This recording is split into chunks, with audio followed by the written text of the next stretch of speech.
बुद्ध धम्म संघ या जगातल्या सर्वश्रेष्ठ तीनही रत्नांना त्रिवार अभिवादन करतो। विश्वरत्न बोधिसत्व डॉक्टर बाबासाहेब आंबेडकरांना सुद्धा त्रिवार अभिवादन करतो। उपस्थितांनो, आम्ही वेळ मिळेल तेव्हा तथागताचा सद्धम्म हा खूप चांगल्या पद्धतीने समजून घेण्याचा वारंवार प्रयत्न केला पाहिजे।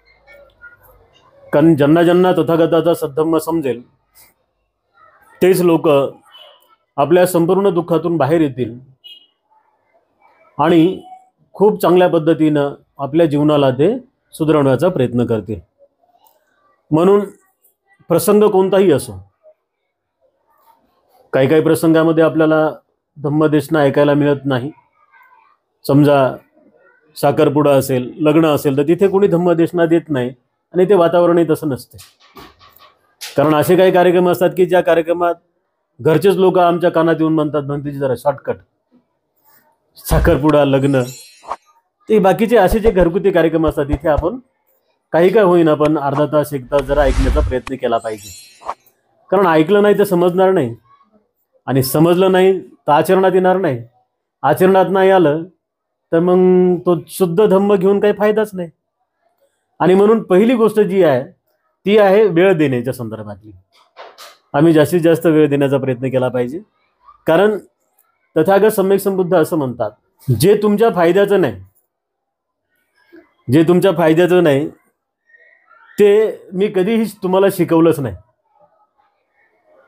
काय काही बघा, बरेच साधू संन्यासी संत आता टीव्हीवर आलेले आहेत, फायद्याचं नसलेलं तेही लोकांना शिकू लागलेत आणि ते काय फुकट शिकवत नाहीत, पैसे घेऊ घेऊ शिकू लागले आणि त्याचेच लोक 20-20, 30-30 लाख रुपये घेऊ लागले एका एका तासाचे।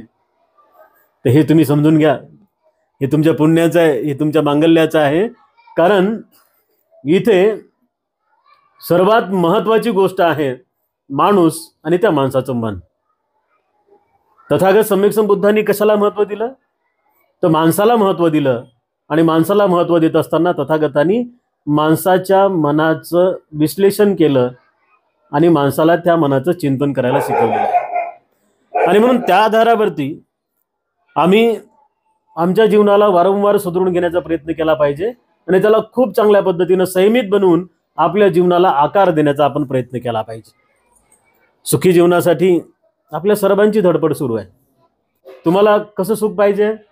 तुम्हाला घराचं सुख पाहिजे, तुम्हाला सुनेचं सुख पाहिजे, तुम्हाला नातूचं सुख पाहिजे, तुम्हाला तुमच्या मित्रमंडळींचं सुख पाहिजे आहे, किंवा तुम्हाला तुमच्या नातेवाईकाचं सुख पाहिजे आहे, तुम्हाला खूप चांगल्या पद्धतीने संपत्ती मिळाली पाहिजे। तर या साऱ्या गोष्टीला तथागत सम्यक संबुद्धांनी 2600 वर्षापूर्वी सांगितलं भोग संपदा, म्हणजे उपयोगात येणाऱ्या गोष्टी जोपर्यंत उपासक उपासिकांना विपुल प्रमाणात मिळत नाहीत, तथागत सम्यक संबुद्धांनी काय सांगितलं की काही जरी प्राप्त करायचं असेल, काही जरी प्राप्त करायचं असेल तर आम्हाला खूप सारे प्रयत्न करावे लागतात। प्रयत्न केल्याशिवाय कोणालाच या जगात काहीच मिळत नाही। लहानपणापासून काही गोष्टी ऐकत आला असेल, काही काही लोक म्हणतात की काही नाही, जसं जन्माला आलं तसंच माणसानं राहावं, असं म्हणतात ना लोक। किंवा बरेच लोक म्हणतात की जन्माला आलं मग जे काही कर्मात आहे ते भोगावंच लागते, असे लोक म्हणतात। आणखी पुढे लोक असं म्हणतात की त्याच्या पुढे कोणाला जाता येत नाही। आता ते कुठं बसलाय ते समजत नाही, त्याच्या पुढे जाता येत नाही। या साऱ्यातून बाहेर बुद्धांनी काढलं बघा 2600 वर्षापूर्वी।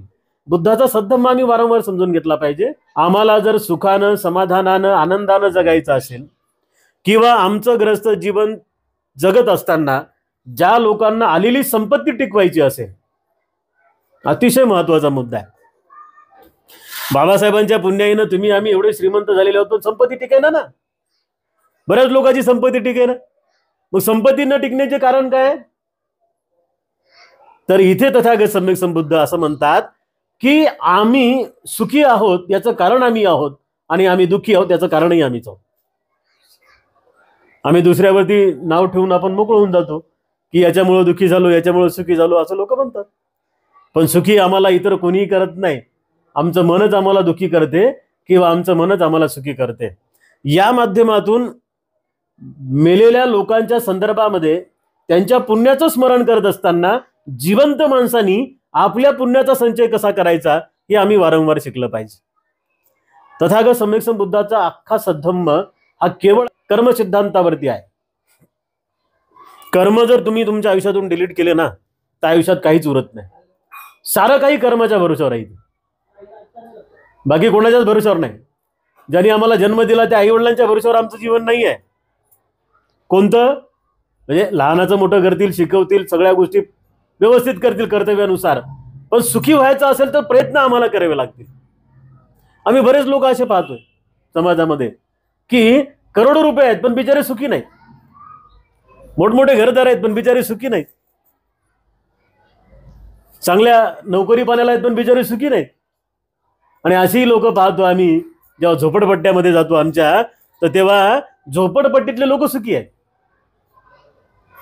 कारण काय?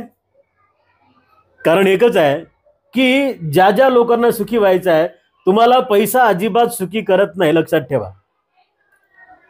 अलीकडच्या काळामध्ये सारे लोक पैशाच्याच मागे लागलेले आहे ना. आध्यात्मिक क्षेत्रात काम करणारा आहे माणूस पैशाच्याच मागे लागलाय आणि ऐहिक सुखात काम करणारा माणूस सुद्धा पैशाच्याच मागे लागलाय. पैशानं कुठलाही मनुष्य सुखी झाला नाही. पैशानं जर मनुष्य सुखी झाला असता तर सिद्धार्थ गौतमाने 3 राजमहाल सोडले असते का? 1000 नागरं चालायचे ना सिद्धार्थ गौतमाच्या शेतीमध्ये, सोडले असते का? नाही सोडले असते. तुमच्याकडे पैसा किती आहे याला काहीच महत्व नाही, तुमचं वय किती आहे याला काहीच महत्व नाही, तुम्ही दिसता कसे याला काहीच महत्व नाही, तुम्ही राहता कुठे हे यालाही काहीच महत्व नाही, तुम्ही शिकले किती यालाही महत्व नाही, तुमच्याकडे डिग्री किती आहे यालाही महत्व नाही. महत्व कशाला आहे? महत्व याच गोष्टीला आहे की तुम्हाला समजलं किती आणि तुम्ही आचरणामध्ये किती आणताय. या 2 गोष्टी अतिशय महत्वाच्या. तुम्हाला समजलं किती आणि तुम्ही आचरणामध्ये किती आणताय. आणि समजून जर घ्यायचं असेल तर मग वेळ द्यावा लागेल, आणि वेळ देत असताना तो अशा पद्धतीने द्यावा लागेल की आम्हाला काहीतरी प्राप्त करायचं आहे, बसायचं म्हणून बसायचं नाही, है ना. बुद्ध विहारात आम्ही वंदना वगैरे घेतो. आता वर्षावासाचे महिने सुरू आहेत. काही काही लोक असेच येतात, चला बा आज काही काम धंदा नाही जाऊन बसतो. तर त्या बसल्यानं काही फायदा होणार आहे का? अजिबात बसल्यानं फायदा होणार नाही. 2 तास 4 तास 5-10 तास मरेपर्यंत जरी माणूस बुद्धाच्या समोर हात जोडून बसला तर त्याचा कवडीचाही फायदा होत नाही. लक्षात घ्या. तथागत सम्यक संत बुद्धांनी 2600 वर्षापूर्वी शिकवलं की कोणी कोणावरती विश्वास ठेवून जर त्याचं नावाचा जप करत राहिला, फक्त नावाचा जप करत राहिला, मेरा अच्छा होगा, मेरा कल्याण होगा, मैं दुखों से मुक्त हो जाऊंगा, मुझे मोक्ष मिलेगा, मुझे यूं मिलेगा, मुझे त्यों मिलेगा, वो असंच करत राहिला तो, तर त्याच्या दुःखातून तो बाहेर येईल का? अजिबात बाहेर येणार नाही. तथागत सम्यक संत बुद्धांनी 2600 वर्षापूर्वी सांगितलं की मी कोण आहे? तर तथागत केवळ मार्गदाता आहेत आणि त्या मार्गावरती आपल्या सगळ्यांना चालायचं आहे. कारण आमच्या जीवनाला आम्हाला सुखानं आणि समाधानानं जगता आलं पाहिजे. उपासक आणि उपासिकांनो, तथागताचा सद्धम्म समजून घेत असताना आम्ही वारंवार आमच्या आयुष्याकडे पाहिलं पाहिजे, आमच्या वयाकडे पाहिलं पाहिजे, आमच्या आयुष्याकडे पाहिलं पाहिजे, आमच्या आरोग्याकडे पाहिलं पाहिजे.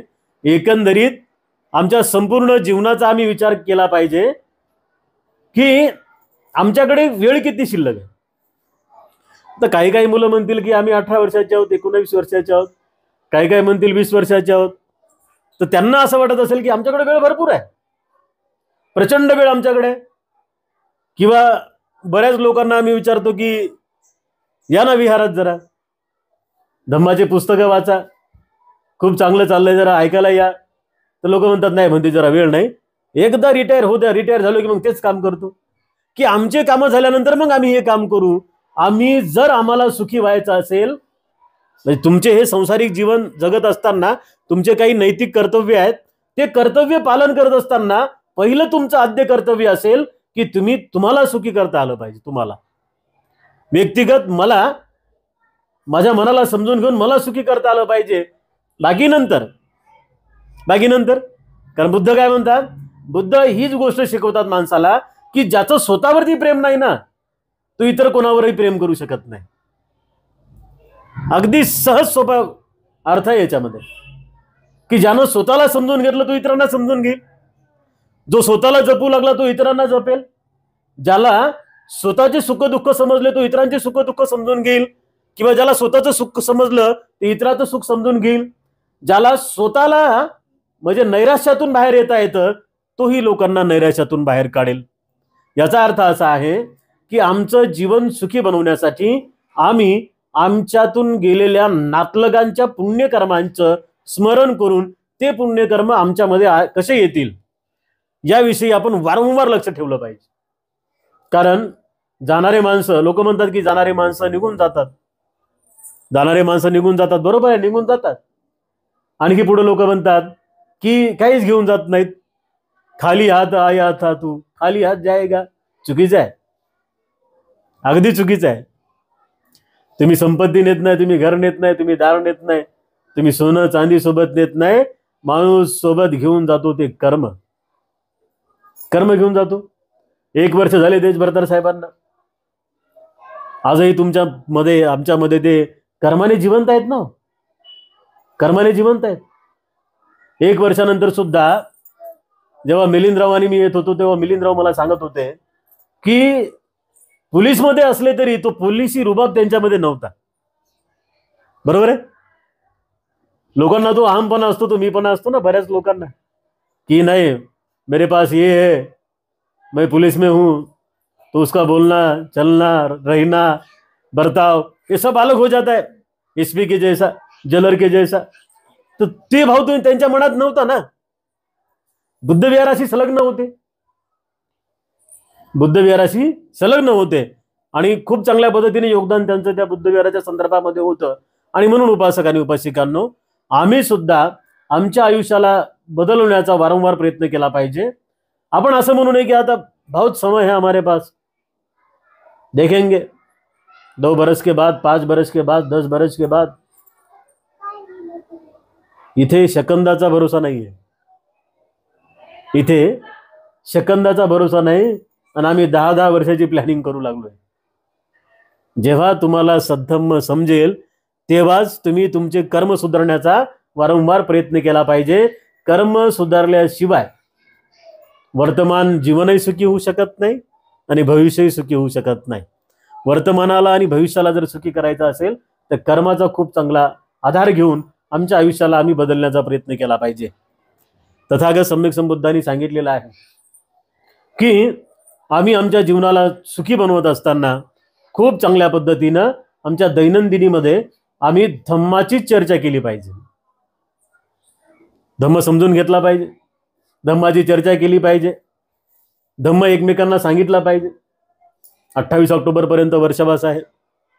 कोणी कोणी उपवास धरले असतील, कोणाचं 1 दिवसाचा असेल, कोणाचा 8 दिवसाचा असेल, कोणाचा 1 महिन्याचा असेल. कोणते कोणते आमचे बिचारे उपासक 3-3 महिने नवरा बायको दोघांचं आणि उपवासशिलाचं पालन करतात. तर हे कशानं होऊ लागले? लोकांना त्यांच्या दुःखातून बाहेर येण्यासाठी लोक धडपड करू लागलेत आणि खरा मार्ग लोकांना समजल्यानंतर ते सुखानं आपलं जीवन जगू लागलेत. इकडे काही लागत नाही, बुद्धाच्या मार्गामध्ये काहीच लागत नाही. इकडे सगळं काही स्वतंत्र आहे. स्वातंत्र्य असल्यामुळे सुद्धा लोक इकडे जास्त येऊ लागलेत. पण आमच्या स्वतःच्या मनाचा आम्ही विचार केला पाहिजे की आम्ही राहू कसे लागलो, आम्ही खाऊ कसे लागलो, आम्ही वर्तन कसे करू लागलो, आम्ही आमच्या समाजासाठी काय करू लागलो, आम्ही आमच्या व्यक्तिगत जीवनासाठी काय करू लागलो, आम्ही आमच्या परिवारासाठी काय करू लागलो. साऱ्यात महत्त्वाचं आहे की बाबासाहेबांचे अनुयायी म्हणून, बुद्धांचे उपासक म्हणून आम्ही जगू कसे लागलो. त्या गोष्टी अतिशय महत्त्वाच्या आहेत. आणि जेव्हा आम्हाला ह्या वारंवार समजतात तेव्हा आमचे नैतिक कर्म सुधरून आम्ही खूप चांगल्या पद्धतीने सुखानं, समाधानानं आणि आनंदानं जगत राहतो. आणि म्हणून उपासक आणि उपासिकांनो, आमच्यातून निघून गेलेल्या व्यक्तीच्या स्मृतीप्रित्यर्थ आम्ही अशा पद्धतीचे कार्यक्रम करत असतो. या कार्यक्रमाच्या पाठीमागचा सरळ साधा सोपा अर्थ असा आहे की आमच्या यातिगणासाठी किंवा आम्ही ज्या काही आता गाथा बोलल्यात जलदानी करताना, जसं की त्या गाथेचा अर्थ असा होता, समुद्राला पाणी कुठून येते, तर समुद्रातलं जे पाणी आहे, नदी, नाले, ओढे किंवा वरतून पडणारं पावसाचं पाणी, हे सगळं काही नदी नाले ओढ्यानं एकत्र जमा होते. मग छोट्या छोट्या मार्गाने छोटे नाले, छोट्या नद्या, मोठे नाले, मोठ्या नद्या, आणि मग महानद्यांचं स्वरूप एकत्र येते आणि त्या महानद्या सागराला जाऊन मिळतात आणि तेव्हा सागर तयार होते, अथांग सागर, ज्याची तुलना आपण करू शकत नाही.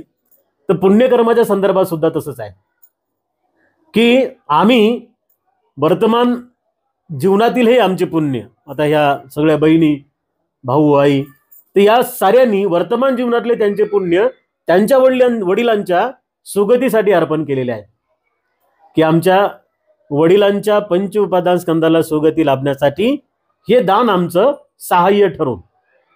थोडासा डीप असलेला विषय आहे, पण जरी डीप असला तरी आम्ही ती गोष्ट समजून घेतली पाहिजे.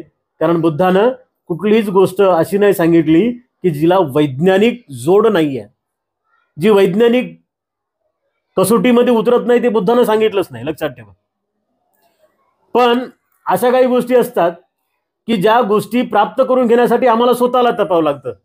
आता आम्हाला ध्यान म्हणजे काय माहित नाही, आम्हाला प्रथम ध्यान म्हणजे काय माहित नाही, आम्हाला द्वितीय ध्यान म्हणजे काय माहित नाही, आम्हाला तृतीय, चतुर्थ, पंचम, 6वं, 7वं, 8वं, 9वं ध्यान आम्हाला हे काहीच माहित नसते. आणि त्यामुळे आम्हाला ह्या गोष्टी समजत नाही की मेलेल्या माणसाला आमचे पुण्य कसे मिळतात. जे लोक तपतात ना, किंवा ज्या लोकांना या गोष्टी समजतात, त्या गोष्टींना ते लोक लगेच लक्षात घेतात. म्हणजे बुद्धाच्या काळातले काही भिक्खू जर आपण पाहिले तर बसल्या बसल्या ते 6व्या ध्यानात जायचे एका सेकंदामध्ये. बरेच लोक आता 10 दिवस ते विपස්සनाला जात असतील, 10 दिवस बसल्यानंतर 1 सेकंदही ध्यान होत नाही. आमच्या मनाची कल्पना काय आहे की मांडीला मांडी लावायची, डाव्या हातावर उजवा हात ठेवायचा, डोळे बंद करायचे आणि श्वास घ्यायचा म्हणजे ध्यान. त्याला ध्यान म्हटलं नाहीये, ते थोडी ध्यान आहे. ते फक्त शांत बसू लागलेत. ध्यानाची प्रक्रिया डोळ्यात आहे का? ध्यानाची प्रक्रिया कानात आहे का, नाकात आहे का? नाही, ध्यानाची प्रक्रिया मनात आहे. आणि अशा मनावर काम चालू आहे की ज्याला पाहता येत नाही, ज्याचा फोटोही काढता येत नाही, अशा मनावर काम सुरू आहे. आणि अशा मनाला समजून घेत असताना तथागत सम्यक संबुद्धांनी सांगितलं की या साऱ्या गोष्टींची उकल तुम्हाला जेव्हा तेव्हाच होईल की जेव्हा आम्हाला ह्या गोष्टींचा खूप चांगल्या पद्धतीने अभ्यास होईल आणि आम्ही त्याचं प्रत्यक्ष अनुभव घेऊ. माझ्या हातावर, दोन्ही हातावर एकीकडे तुम्ही साखर ठेवली आणि एकीकडे मीठ ठेवलं, दिसायला दोन्ही सारखेच आहे. मी मीठ खाल्लं तर खारट लागेल आणि साखर खाल्ली तर गोड लागेल ना, याला अनुभव म्हटलेला आहे. ऐकायला खूप चांगलं वाटतं, बोलायला खूप चांगलं वाटतं, पण आचरणात आणायला कठीण आहे का नाही? फार कठीण आहे. आणि म्हणून आता आम्हाला वेगळ्या पद्धतीनं तपण्याची गरज आहे आणि आम्हाला वेगळ्या पद्धतीनं समजून घेण्याची गरज आहे. आणि ते आम्ही वारंवार केलं पाहिजे. उपासक आणि उपासिकांनो, धम्मामध्ये ज्या ज्या लोकांना प्रगती करायची आहे त्यांनी 24 तासातून फक्त 1 तास व्यक्तिगतरित्या काम करायला शिकलं पाहिजे. आज ध्यान समजणार नाही, उद्या समजणार नाही, पण एक दिवस असा येईल ना की ध्यान समजलंच. बरोबर आहे? ध्यानाच्या माध्यमातून मागे काय काय झालं ते बघता येतं. बुद्धानं पाहिलं नाही का? 500च्या वर जन्म सांगितले बुद्धानं बोधिसत्वाचे. हे खोटं आहे का? अजिबात खोटं नाही. बुद्धानं हेही सांगितलं की माणूस मेल्यानंतर त्याचे कर्म त्याला पुनर्भवासाठी कारणीभूत ठरतात. मग म्हणजे आता मी तुम्हाला जर विचारलं की 3 दिवसापूर्वी कोणती भाजी खाल्ली होती दुपारी, नाही सांगताय. 8 दिवसापूर्वी कुठं होते तुम्ही 2:57 दुपारी, नाही सांगता येत. 15 दिवसापूर्वी कोणता ड्रेस घातला होता, नाही सांगता येत. एका महिन्यापूर्वी या तारखेला या वेळेत काय केलं, नाही सांगता येत. पण स्मृती जर जागृत करू लागलो, ध्यानाला बसलो, स्मृती जागृत करू लागलो, तर ही अशी स्मृती जागृत होत जाते. बुद्धांना आपण म्हणत नाही का, भूत, भविष्य आणि वर्तमान काळाचे जाणकार बुद्ध होते. भूतकाळात त्यांच्याच जीवनासंदर्भात नाही, त्यांच्या जन्मासंदर्भात नाही, बुद्धाच्या समोर जो बसला, बुद्ध एका सेकंदामध्ये त्याला स्कॅन करायचे आणि त्याचे हजारो जन्म सांगायचे, त्याचे पुढचे हजारो जन्म सांगायचे. आता ह्या गोष्टी वाटतात आम्हाला अंधश्रद्धेसारख्या. लक्षात ठेवा, एक गोष्ट फार महत्वाची आहे. प्रत्येक आंबेडकरवादी हा बुद्धिस्ट असू शकत नाही. पण प्रत्येक बुद्धिस्ट हा आंबेडकरवादी असतो. खूप महत्वाचं आहे याच्यात. आंबेडकरवादाचं ढोंग केल्या जाऊ शकते, पण बुद्धिस्ट होण्याचं ढोंग केल्या जाऊ शकत नाही. आणि म्हणून बुद्धिस्ट होण्याचा आपण वारंवार प्रयत्न केला पाहिजे. उपासक आणि उपासिकांना समजून घेण्याचा प्रयत्न केला पाहिजे. ज्या गोष्टी समजत नाहीत, तुमच्या आजूबाजूला जे विद्वान लोक आहेत त्यांच्यासोबत तुम्ही चर्चा केली पाहिजे. एखादा विषय घेऊन 5-50 लोकांनी एक दिवसाचं शिबिर लावलं पाहिजे. हे आम्ही केलं पाहिजे. हे आम्ही जेव्हा करू तेव्हा आम्हाला सद्धम्म समजेल ना. आता वर्षातून एकदा आम्ही 1 तास देऊ लागलो आणि आम्हाला बुद्ध व्हायचं आहे, कसं शक्य आहे? शक्यच होणार नाही ना ते. वर्षातून 15 मिनिटं 20 मिनिटं आम्ही देऊ लागलोय आणि आम्हाला मग सारं सुख पाहिजे आहे. मग थोडीशी दुःखाची अवस्था आली की लगेच लोकांच्या मनाला विचारतात, अरे एवढं बुद्धाचं करू लागले, रोज बुद्धाला फुलं वाहते, रोज बाबासाहेबाला हार टाकते, रोज बोधी वृक्षाला पाणी टाकते, रोज बुद्ध विहारात जाऊ लागले आणि एवढं धर्माचं करू लागले तरी आम्ही दुःखी आहोत. चिवर घ्या किंवा ग्रस्त राहा तरी दुःख आणि सुख कोणाला सोडत नाही. आणि म्हणून कर्माच्या आधारावरती या गोष्टी खूप चांगल्या पद्धतीने आपण समजून घेतल्या पाहिजे आणि जास्तीत जास्त धम्म समजून घेण्यासाठी वेळ दिला पाहिजे. धम्म समजून घेण्यासाठी वेळ दिला पाहिजे. 1 तास 2 तास 3 तास 4 तास आम्हाला बसता आलं पाहिजे. अशा पद्धतीने आपण वेळ देण्याचं काम केलं पाहिजे. का जोपर्यंत आम्ही जास्तीत जास्त ऐकत नाही ना तोपर्यंत आम्हाला समजणारच नाही. आणि समजलं नाही तर मग आचरणात कसं येईल? आचरणात नाही आलं तर फळ मिळणार नाही. आणि म्हणून उपासक आणि उपासिकांनो, आम्ही वारंवार ज्या गोष्टी चांगल्या आहेत त्या गोष्टीला जास्त वेळ देण्याचं प्राधान्य केलं पाहिजे. ज्या गोष्टी चांगल्या आहेत, तर बऱ्याच ठिकाणी आम्ही जातो, काही कार्यक्रमांमध्ये आम्हाला उशीर होतो, तर लोक पटकन येऊन म्हणतात आम्हाला कानामध्ये शॉर्टकट. म्हणजे जे कामाचं आहे तिथं शॉर्टकट आहे. आणि 3 तास हा टोप्या वाटू लागलाय, शेले वाटू लागलाय, तेव्हा कोणी कोणाला म्हणत नाही शॉर्टकट म्हणून, है ना. याचं नाव घेऊन त्याचं नाव घेऊन बसा, याला आयर होते त्याला आयर होते, याला कपडे त्याला कपडे, याचं स्वागत त्याचं स्वागत, लग्नांमध्ये मोठमोठ्या लोकांचं स्वागत, हार घालू घालू स्वागत. आणि विधीला किती चांगला विधी घेतला तर किती वेळ लागते? अर्ध्या तासाच्या पुढे वेळ जात नाही. नागपूरचे लोक परित्राण पाठामध्ये रात्रभर बसतात. प्रगती बघा नागपूरची. बाबासाहेबांनी उगाच नागपूर निवडलं का? जेव्हा आम्ही नागपूर या भागात जातो प्रचार प्रसार करायला, ते लोक रात्रभर, त्यांचा परित्राण पाठ सुरू होतो रात्री 7 वाजता आणि संपतो सकाळी 6 वाजता. त्यांच्याकडे प्रगती बघा तुम्ही जाऊन. त्यांचे मोठमोठे हॉल आहेत आमच्या लोकांचे, सारे धम्माचं काम करणारे आहेत. मोठमोठे लॉन आहेत, लॉन 2-2 एकरच्या जागेवरती मोठमोठे लॉन आहेत, मोठमोठे उद्योगधंदे आहेत. धम्मामुळे प्रगती होते आणि धम्मातून झालेली प्रगती पुन्हा ती रिवर्स येत नाही, पुढे पुढे म्हणून जात असतो. आणि म्हणून जेही काही करत असाल तुम्ही, ते सारं करत असताना आम्हाला सुद्धा धम्म समजला पाहिजे आणि त्यानुसार आम्हाला आचरण करता आलं पाहिजे. याचा वारंवार आम्ही विचार केला पाहिजे उपासक आणि उपासिकांनो. कारण सद्धम्मच आम्हाला वाचवतो, सद्धम्मच आम्हाला तारतो, सद्धम्मच आम्हाला सुखी बनवतो. बाकी आम्हाला कोणी सुखी बनवत नाही, कोणी आम्हाला तारत नाही. त्यामुळे आपण खूप चांगल्या पद्धतीनं सद्धम्माला जाणून घेतलं पाहिजे. आज चंद्रकांतजी देशभ्रतार साहेब की ज्यांचं योगदान बुद्धविहाराच्या संदर्भामध्ये किंवा सामाजिक संदर्भामध्ये खूप चांगल्या पद्धतीनं होतं, व्यक्तिगत स्वभावही त्यांचा खूप छान पद्धतीचा होता, तेव्हा निश्चित स्वरूपात त्यांच्यात जे काही चांगले गुण असतील ते चांगले गुण आपण वारंवार घेण्याचा प्रयत्न केला पाहिजे. आणि त्यांच्या मुलीनं, त्यांच्या मुलानं किंवा त्यांच्या नातलगानं त्यांचा स्मृती दिनाचा कार्यक्रम हा दरवर्षी पद्धतीनं संपन्न करण्याचा प्रयत्न केला पाहिजे. जे लोक बुद्धविहाराशी संलग्न असतात ना, त्यांचे जलदान विधी आणि त्यांचे पुण्यस्मरण हे विहारातच झाले पाहिजे, बुद्धविहाराशी संलग्न असलेल्या लोकांना. कारण लोकांना ते समजते की हे विहारात काम करणारे लोक आहेत. ही वायाला जाणारी अजिबात गोष्ट नाहीये. आणि म्हणून ही वारंवार आपण करण्याचा प्रयत्न केला पाहिजे. आणि म्हणून ज्यांना ज्यांना खूप चांगल्या पद्धतीने पुण्यकर्म प्राप्त करायचे आहेत, पुण्यकर्म म्हणजे काय? कुशल कर्म, कायानं वाचेनं मनानं केलेले चांगले कर्म, याला म्हटलेलं आहे पुण्यकर्म. आणि म्हणून या कायेनं जर आई वडिलांची सेवा झाली तर ती काया धन्य होत असते. आपल्या कायेला सुद्धा धन्य करण्याचा आपण प्रयत्न केला पाहिजे.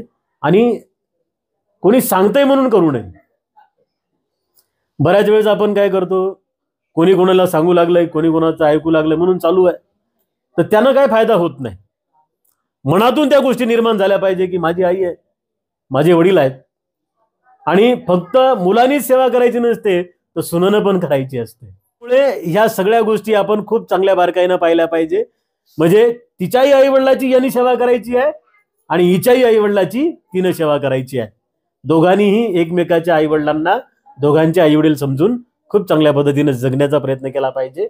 कारण हेच वर्तमान काळातलं सुख आहे आणि हेच वर्तमान काळातलं समाधान आहे. आणि म्हणून मेलेल्या माणसासाठी जर आम्ही हे काही देऊ शकत नाही, आता हे ताट ठेवलं, बाबा काय खाणार आहेत का? बासुंदी ठेवा, गुलाबजामुन ठेवा, पंचपक्वान्न ठेवा, खात नहीं ना, फिर देना क्या है? जाने वाले को हमें देना क्या है? उसके चित्त के लिए सुगति, और वो सुगति कैसे मिलती है? हम वर्तमान काल में जो कुछ कर्म कर रहे हैं अच्छे वाले, वो कर्म उनको समर्पित हमें करना है. हे कर्म मला समर्पित करायचे आहे. हे पुण्य कर्म. माझ्या घरी भंतीजी आले, त्यांनी पाणी पिलं, त्यांनी भोजन केलं, त्यांनी खूप चांगल्या पद्धतीने वंदना घेतली, त्यांनी प्रवचन दिलं, आम्ही त्यांना फळदान देऊ लागलो, आम्ही त्यांना आर्थिक दान देऊ लागलो, तर हे आमची कर्म आहेत. म्हणजे मृतक स्मृतिशेष म्हणायचं है ना. आमचे लोक बौद्धवासी लिहितात, आमचे लोक आणखी काहीतरी शब्द लिहितात, तर ते लिहू नये. स्मृतिशेष फक्त. क्या लिखना है? स्मृतिशेष. जो हमारे स्मृति में अभी है, गए नहीं है वो. हे पूर्णताने निघून गेले का सगळे? अजिबात नाही. कर्माने तुम्ही आम्ही जिवंत असेपर्यंत मेलेले माणसं आमच्या स्मृतीमध्ये असतात, कुठे ना कुठेतरी त्यांची स्मृती निघत असते. आणि म्हणून स्मृतिशेषासाठी किंवा त्यांच्या सुगतीसाठी आम्हाला काय करायचं आहे, तर आमचे पुण्यकर्म आम्हाला अर्पण करायचे असतात. आणि त्यालाच खऱ्या अर्थाने स्मृती दिन म्हटलेला आहे. म्हणजे मेलेल्या माणसाला त्याच्या हातामध्ये आपण काहीच देऊ शकत नाही. लोक पाणी पाजतात, तर ही इकडून पाणी पडते त्याच्यात. मेलेल्या माणसाला काय समज? डेटॉलनं आंघोळ घाला, नाहीतर लक्स बॉयनं आंघोळ घाला, किती मोठं अत्तर लावा, काय फरक पडते? गरम पाणी टाका, नाही तर थंड पाणी टाकता, काय फरक पडते?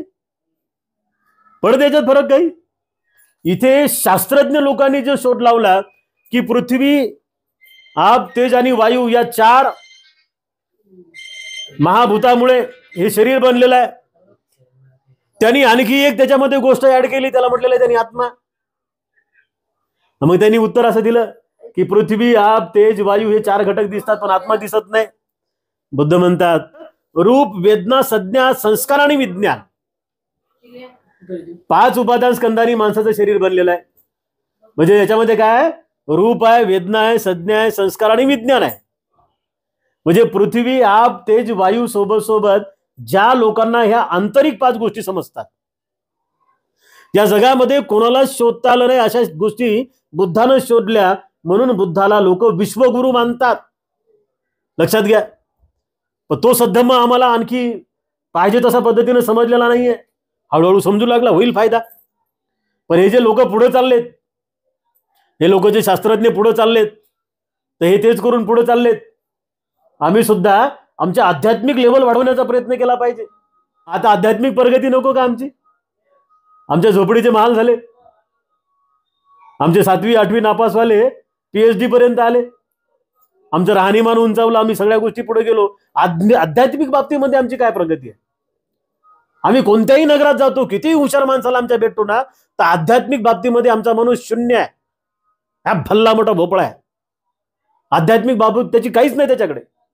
ते हुशार आहे, ते पैशावाला आहे, त्याची राहणीमान सुधारलेली आहे, त्याचं बोलणं चांगलं सुधारलेलं आहे, ते चांगल्या मोठमोठ्या लोकांमध्ये राहू लागलेलं आहे, मोठमोठ्या गाड्याने फिरू लागलेला आहे, बाबासाहेबांबद्दल त्याच्या मनात श्रद्धा आहे, बुद्धांबद्दल श्रद्धा आहे. पण आध्यात्मिक लेवल कुठे आहे?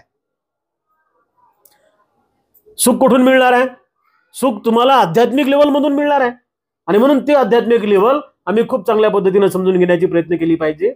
आमचे हे पुण्यकर्म आम्ही कोणाला समर्पित करतो, तर त्या व्यक्तीच्या 5 उपादान स्कंदाला माणूस मेल्यानंतर त्याला एकतर जमिनीमध्ये पुरल्या जातं किंवा सरणावरती जाळल्या जातं. पुरलेल्या माणसाचे पृथ्वी, आप, तेज, वायू काही काळानंतर ते निसर्गामध्ये विलीन होऊन जातात, परंतु त्याच्यामध्ये असलेले आंतरिक जे 5 घटक आहेत, रूप, वेदना, संज्ञा, संस्कार आणि विज्ञान, याचा पुनर्भव होत असतो. जाळलेल्या माणसाला जेव्हा सरणावरती ठेवल्या जातं, जेव्हा अग्नी पेटवल्या जातो, तेव्हा पृथ्वी आप तेज निघून जातो. परंतु रूप, वेदना, संज्ञा, संस्कार आणि विज्ञान या 5 उपादानाचा पुनर्भव सांगितलेला आहे. याचा अर्थ पुनर्जन्म नाही. पुनर्जन्म कसा सांगितलेला आहे? लहानपणी आम्हाला दाखवायचे टीव्ही मध्ये, एखादा माणूस मरते, माणूस मेल्यानंतर मग असं चमकत चमकत त्याच्या इथून काहीतरी निघते, असं बुम बुम बुम बुम बुम बुम करत, आणि ते आकाशात जाते, आणि मग पुन्हा ते असं तिकडून फिरून येते आणि दुसऱ्या जीवात जाते, म्हणजे झाला पुनर्जन्म. हा ना? इकडं तसं नाहीये. इकडं कसं आहे? इकडं पटिसंधी, पटिसंधी हा शब्द आहे. म्हणजे मेलेला माणूस 100% जसाच्या तसा पूर्ण परत येत नाही. आणि म्हणून ह्या गोष्टी आपण वारंवार समजून घेण्याचा प्रयत्न केला पाहिजे. आता बऱ्याच ठिकाणी आम्ही ह्या गोष्टी सांगत नाही, पण शांतही कुठपर्यंत राहायचं? लोकांना समजलं पाहिजे ना. हळूहळू का होईना पण आध्यात्मिक लेवल आता लोकांची वाढवली पाहिजे आम्ही. वरवरचा सद्धर्म कोणाच्या कल्याणाचा आहे का? अजिबात नहीं. घर में अक्खा त्रिपिटक पड़ा हुआ है कपाट के अंदर, मगर वो बाहर नहीं निकलना तो कुछ फायदे का है? क्या फायदे का है? हमारे कुछ भी नहीं हो. कितना भी अच्छा ग्रंथ रहे, हमारे फायदे काय का? नाही. आमच्या फायद्याचं काय? त्या ग्रंथातलं ज्ञान आणि तत्वज्ञान ते आम्ही शोधण्याचा प्रयत्न केला पाहिजे आणि ते आम्ही आचरणात आणण्याचा प्रयत्न केला पाहिजे. आणि म्हणून आता आम्ही हे सुरू केलेलं आहे की जिथे जिथे जायचंय तिथं 15 मिनिटं का होईना पण आध्यात्मिक लेवल लोकांना शिकवण्याचा प्रयत्न करायचा आहे, की जेणेकरून ते प्रश्न तरी उपस्थित करतील मनाला स्वतःच्या, की खरंच हे आहे का नाही,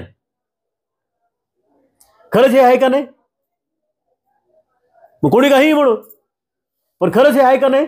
कारण ज्या माणसाला प्रश्न उपस्थित होत नाही तो बुद्धिस्ट होऊ शकत नाही. ज्या माणसाचं मन त्याला प्रश्न विचारत नाही ना, तो बुद्धिस्ट हो भी नहीं सकता. तो इसलिए हमें बुद्धिस्ट बनना है और बहुत अच्छा आचरण करके हमारे जिंदगी को सफल बनाना है. आपल्या सर्वांसाठी खूप खूप मंगल मैत्री या ठिकाणी व्यक्त करतो. उपस्थित उपासक आणि उपासिकांनो, स्मृतिशेष चंद्रकांतजी देशभरतार साहेब यांच्या पंच उपादान स्कंदाला सुगती लाभो अशी एक मंगल मैत्री आपल्या सर्वांच्या उपस्थितीमध्ये व्यक्त करतो. आपल्या सर्वांचं मंगल हो, आपल्या सर्वांचं कल्याण हो.